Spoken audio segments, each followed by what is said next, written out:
morning, ladies and gentlemen. There's a lot of you sitting here attentively for quite a while, and I have to admit I cannot compete with Andy's slides. I do not have the BBC showroom, although I should have, since I got lots of data from Andy. So that would have been fun. But what I'm going to do, as Andreas just said, is present a little bit of data that I've gathered. We were thinking, I've been on the Video Metadata Committee for about a year and a half, and there's a lot of work has gone into this, as I'm sure you can tell, but when you're developing a standard, you're on the phone, you're sitting with people, and it's kind of dry, and you get to the end of it, and you've produced something that you've... Somebody's phone ringing? Yes. Ah. You get to the end of it, and you're very excited, and you want people to know about it, and you think, well, has anybody paid any attention? What are they going to do with it? What are they doing now with metadata? And so I've talked to a few people, and just to start with, who am I? I'm the president and CEO of a small consultancy. I've been working with publishing and content for more years than I'm willing to say. I've been working in standards groups for about 15 years. I actually started under the umbrella of Idea Alliance. I started the PRISM working group, which is publishing requirements for industry standard metadata. Primarily magazine publishers initially, but a lot more people have kind of joined over the years. I've done a fair amount of other things, as you can see. I guess I'm identified as a metadata evangelist. I think people used to put up garlic cloves when I came in. Oh no, she's here again with her little red book explaining this metadata standard. But it's been really interesting, and I've really enjoyed working on the Video Metadata Hub Committee. Michael's made sure that I say hub and not specification. So one of the things that I wanted to talk about today is what people are doing with video metadata. So, yes, some of you have probably seen this quote, probably applied to a whole bunch of other things. Is it true? Does this happen over and over? Do we really think that producing another way of doing things better will make a difference? Well, I think so, but I don't really know. It's up to everybody else to see what they're going to do with it. So what I was trying to do, we talked about it a little, is just to provide kind of a picture, some trends, see what people are doing, what they plan to do, what they need to do, how far they are from what they'd like to do, and what video metadata and having a video metadata hub will make a difference.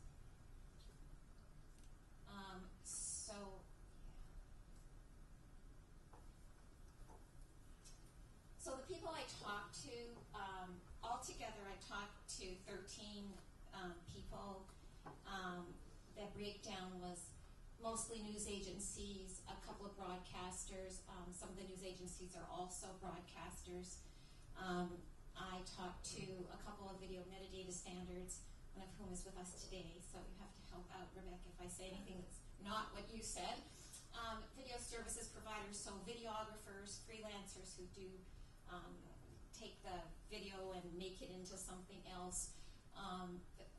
People who provide content, so are they video makers or sort of somewhere in between? They take video that people make and they make it into a form that people are going to want to buy and use for various kinds of content, not just news content. And a couple of software vendors who are in the industry of storing video metadata and trying to figure out what, storing videos, and trying to figure out what metadata people want and will pay for, which is really the key question, isn't it? So the thing is that metadata is expensive. We all want a lot of metadata.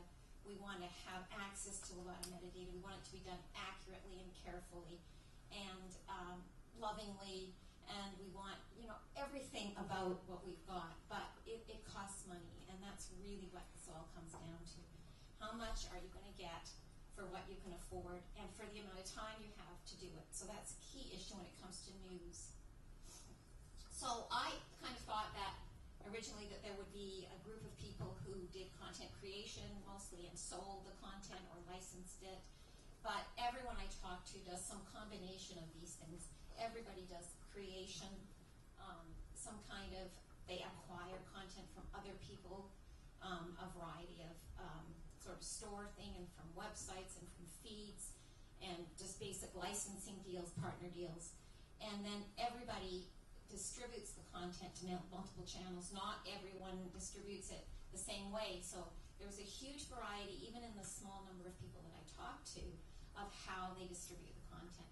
So it turned out to be quite interesting. So what's this? This is actually a diagram that I did for a presentation about digital asset management to a mostly print-based audience. However, I thought that it had a lot of applicability here. And so many of the people I talked to talked about wanting one central system for all their content. So videos and photos and audio tapes and everything, stories, articles, they wanted to have one system for that. Well, as you all know, that's quite a challenge. But the concept is that somewhere there'll be a metadata hub, so that even if the actual content can't be in the same system for mostly technical reasons of handling all these different kinds of media types at the same time, if there were some place that one could have a reference of the video metadata, right, and all the metadata that you knew was up to date, was the last version, had actually been updated when a new asset came in, that would be an amazing thing, and a lot of people talk about that. Not so much in the people I interviewed, but since I sort of live in this world, we talk about this all the time. And yes, it's just data collection, but you can reduce it to the lowest common denominator. But a lot of people talked about what an exciting thing that would be to have. So I just wanted to kind of use this diagram as this kind of covers all the different aspects of making content and using it. So these are some of the questions I asked. Now I got input and feedback on these presentation slides. I think this is version 10. And so you all know people like to fiddle with things. So I got lots of help in asking questions. These are pretty detailed questions. And I asked people who are really busy. So at first people went hum, and then they sent me a little bit, and then sort of like Friday, I got a slew of stuff. So I've tried to incorporate as much as I can. But there is much, much more that I'm not going to be able to talk about in this amount of time. But if you'd like to ask me afterwards what kinds of things people said, I think I've got a lot of interesting stuff. So these are obviously very basic questions. But the one that came up a lot of times was this idea of having a mapping table. So that's the really exciting part about the Video Metadata Hub, is it in fact includes this dictionary. And this is something that people talked about a lot. Like some of the people that I spoke to aren't very familiar with the Video Metadata Hub. They had perhaps not even looked at it yet, or they had just heard about it. So when I sent them the link, and they had said, oh, you mean you can map to all these other standards? I mean, that's what it is. It's not just another specification for the same fields that means something slightly different, or, you know, the general view when a new standard comes out, everyone is like, oh, really, a new standard? So this part of it was something that everyone I spoke to was really quite excited about, and so am I.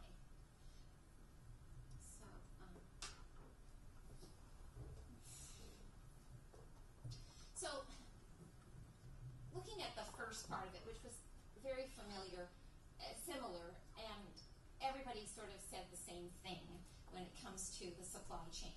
A, they don't get nearly enough metadata. B, if they get camera metadata, they can't trust it because they don't know which camera it came from. Now, evidently there's a Nikon that now has IPTC metadata embedded, but which fields? So most of the people I talked to said that they throw away the camera data or look at it scrape it, see what they can use, and then change it. But this, obviously, this is the flow. One of the things that I was surprised by is that providing a transcript is not a no-brainer and is not always done. So if you have the transcript, then you've got a text file, right, which you could then use for closed captioning, which I believe you have to do for broadcasters, but not necessarily for news agencies. But that gives you that text that can then be sent to an entity extraction or an automatic categorizer, all of the tools that you all use for figuring out what's in a piece of content and applying news codes, for instance, some kind of standardized way that other people could come and look at your content and see what it is. So that was something that not everybody does. Obviously rights clearance. Now, if you don't, rights is also my passion. I've been sort of working very much in the rights area for, I don't know, about 8 years maybe, and working a lot on rights specs and trying to figure out what metadata will people use and how can they possibly fill in all these fields and get somebody to look at them. Because the editor or the journalist or whoever it is, all they want to know is, can I use this or not? Can I put this in here or not? And if I can't send it out, if there's restricted licenses, what are they? And then you can get around it or you can't. But people want to know, but where is all this information? It's in some system with the lawyers. And the company lawyer does not want people figuring out whether or not they're allowed to use something, especially if there's complicated language. So they really want to hold on to this, but the people who want to make the content want to get access to it, so how do you do that? Well, certainly one way is with machine-readable language that can disambiguate and interpret a whole lot of very intricate clauses and perhaps come up with something of, yes, you can use this, or no, you can't in this context. But rights clearance has to be done on a video clip before it goes anywhere, just to know, can we distribute this? Are there restrictions of the kind that Andy talked about? So that's really pretty important. And everybody does some kind of rights clearance before they send the video to air, and that's probably the thing that takes the longest time and is the most important because they want to get it out. So, so late-breaking news. What do you have to do with it? You've got to get it up. Somebody's got to see it, right? So how many minutes do you have to get ahead of the competition? Because if you don't show that story and somebody scoops it, then you're not as important as they are. You don't have as many viewers. You don't get as much advertising money, et cetera, right? It's a waterfall. So this is from one person. Nobody that I talked to said they got enough information from the suppliers, except for one company who sends out a CSV spec and says, okay, you'll fill in all these fields or we won't take your content. And so that makes people do it, right? So unless they've got content that everybody in the world wants, in which case it makes no difference what they say. They're going to give you the content and you can fill in the metadata if you like. So these are the kinds of things basically that are being done.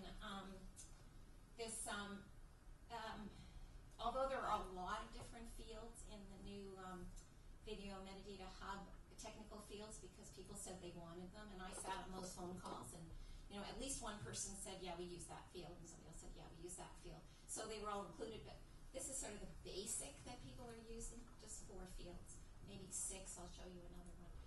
They're not typically embedded for the reasons that gentleman spoke before mentioned. They're typically maybe 1 or 2, but most of the time they come in a sidecar or in some other way of providing that. So let's see here.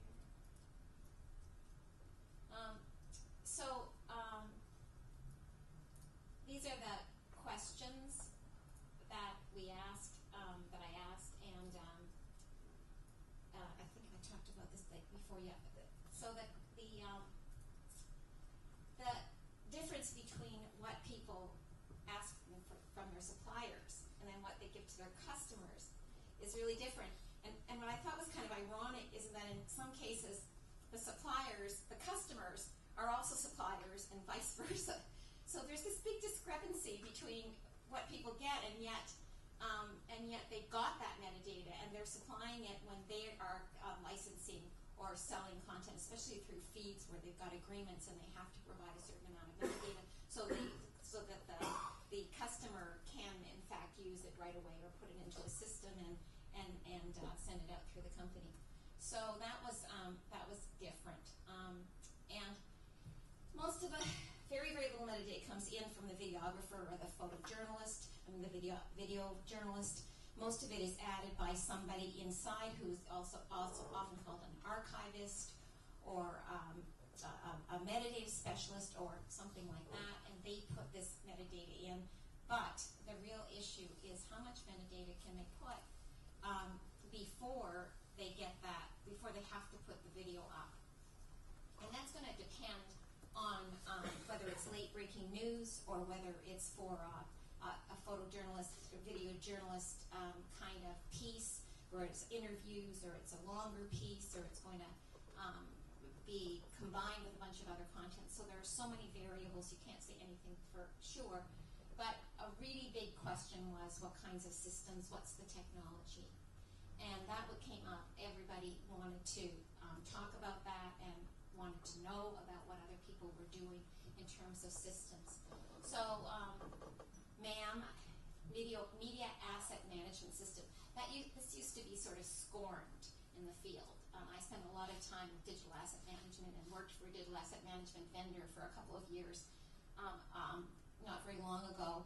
And so a MAM was like a digital asset management without any brains. But now, or a DAL, a digital asset library, that had even less brains, right? That was take file and drop it somewhere. So now a MAM is like a bigger dam with maybe not so much management built in, probably no workflow built in, but a place where you can store more big stuff together at one time and get it back faster. So that's my definition. A CMS, a content management system, can be almost anything. So there's just an enormous variety, and if you go to a CMS show, you already know that you can. There's too many of these to talk about rapidly. An archive system. Well, a lot of the archive systems were hard drives. So you wouldn't believe how many people, like you probably would because you work there, but hard drives, one company described, I think, 8 terabytes of video files that they are trying to get into a MAM with a lot of metadata. It's taking a while. So we all go, why aren't you ready yet? Why don't we have it yet? Where's all our stuff? So, and also, companies don't think that adding metadata is, executives don't get it. They don't realize that if you don't have the metadata, your ability to sell that content over and over and over again and for more money is highly limited because people can't find what they want.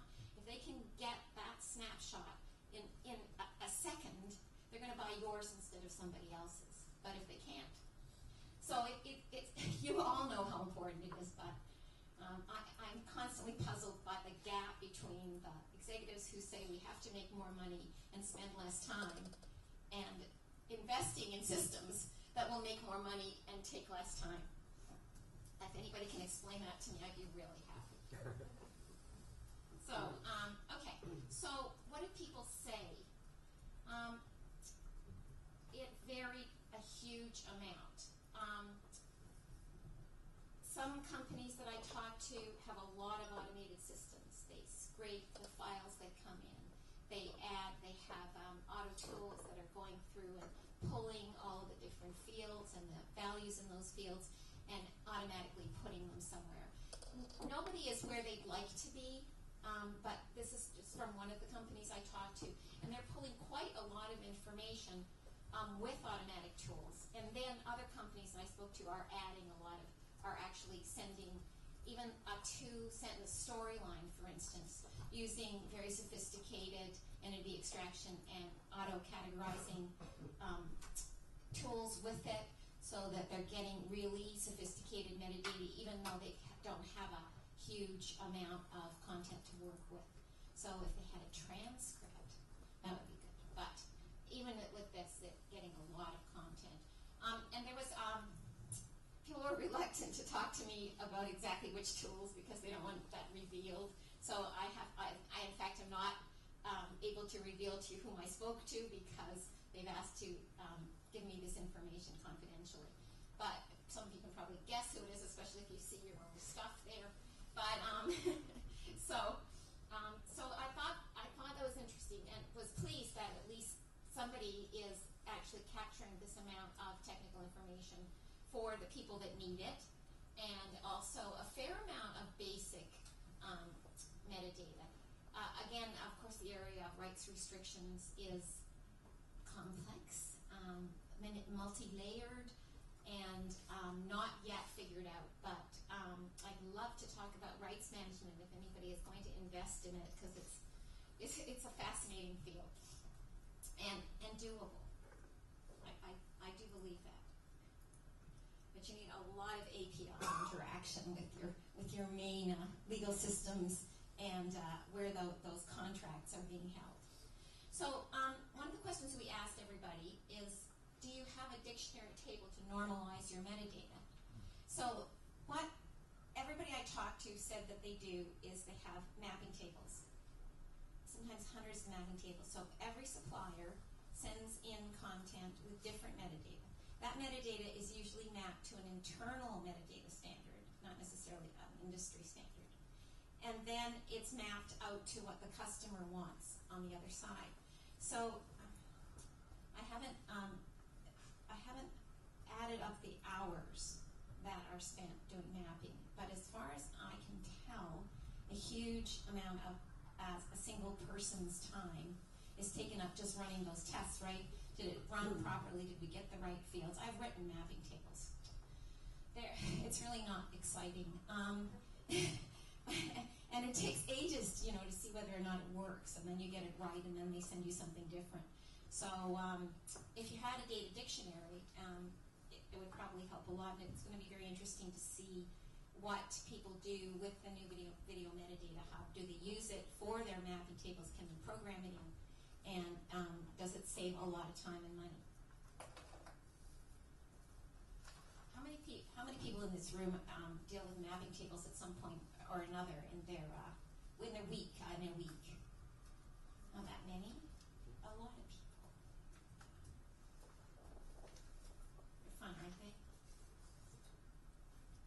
It is sort of interesting if you can stay awake long enough. Okay. So, which industry standards do people support? Well, most of the industry standards is the answer, because they have to, right? Pretty much everybody in Europe does EBU Core, and a lot of big US companies also support some EBU Core. PB Core for sure. There aren't supposed to be spaces there. I'm sorry, my auto something put them in. Apple QuickTime, anybody that's using any products that have any Apple thing built in, are using QuickTime to some degree.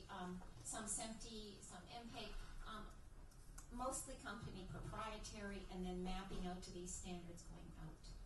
So that's what most people told me. What do they pick up? Lots of NewsML G2 support, for example, these fields, but pretty much everyone who I talked to who was an IPTC member is using NewsML G2, which is a good standardization there.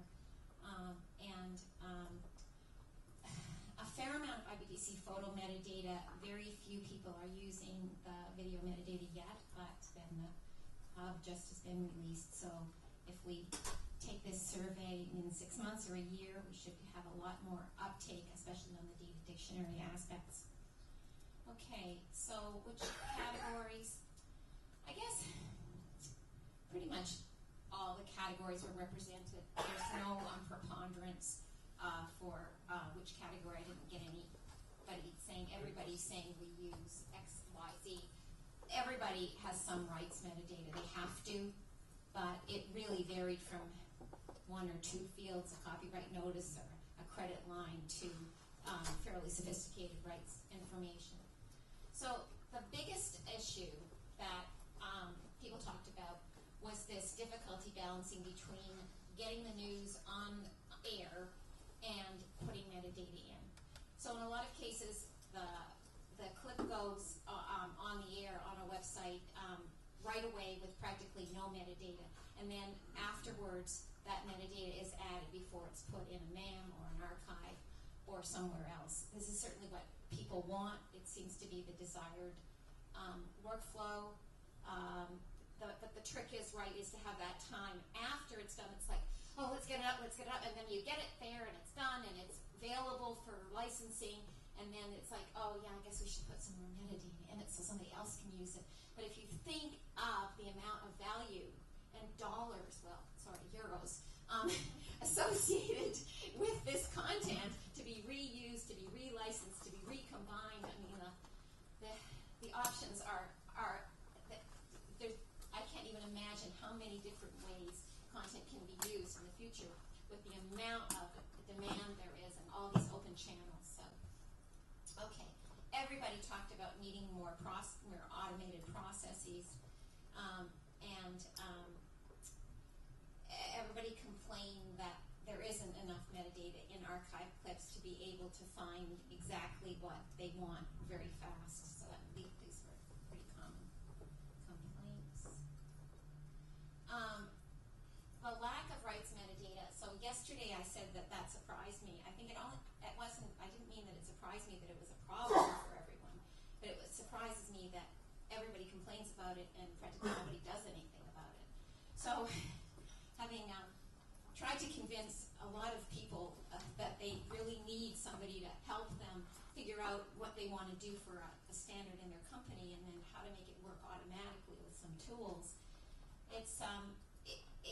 it's frustrating that the need is so clear, the capability to put it into effect is there, and yet most of there is conversation of we need this. But okay, so and everybody said that. Everybody said that was the biggest barrier, was not having the rights information. And the dictionary was something that everybody said would probably help. So what could you do with better metadata and with the hub? Automated processes. Every participant in the study talked about more automated processes. Things like being able to pre-sort video clips, even that seemed like something that would be really cool. Is that any nods on that? Rights management, and I can't remember what Inspire Workflow 2 means. Okay. Sounds like something.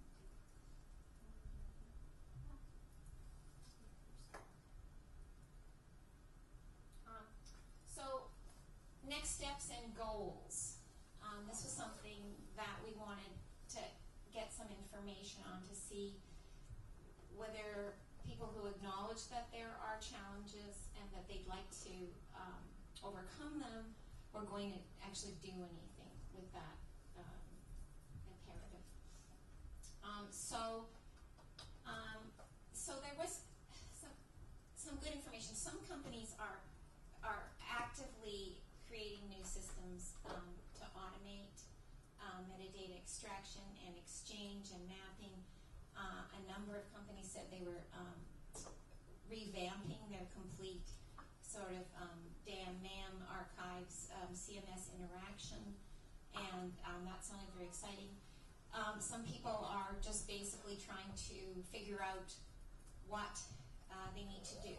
So it's more in planning stage and more in assessment stage, and everybody I talked to is looking with great interest at the Video Metadata Hub in terms of certainly helping map and sort of make sense out of all the different kinds of standards that they need to support.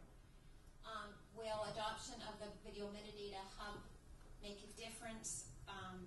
The jury was out, but a lot of people nodded and said that they thought the dictionary was going to be very valuable. That was the one thing that came up most often, that comment about really not ever having anything like this before and being quite excited that it had so many mappings, so it didn't just map to one or two standards, but all of the different, especially all the different technical standards. So I think that's really good. And that was the sort of the primary value that came up most often. Other people were really happy to see sort of a list of agreed upon fields that they could use, but there's been a lot of things like that before. So I think really that the data dictionary, the translation dictionary. Can I call it translation dictionary, Michael? Is that good? Pass here. Okay, so I think that's a question. So if this type of study is useful, I'd like to hear that, and I think probably Stuart and Michael would. If this is some kind of information, or if there's other kinds of research that you folks would be interested in hearing about in the future, I think that would be a really valuable thing to know. So, these are some charts I put together. I'll put them into I just started doing them and I knew I didn't have time to talk about them, but I'll finish them and put them into the video thing for the file for the web server, and fill in some of the other stuff, some of the information which I couldn't put in the slides, but I'll fill that in so that when you get if you want to get the presentation, it'll have it in there. So thank you. And any questions right away?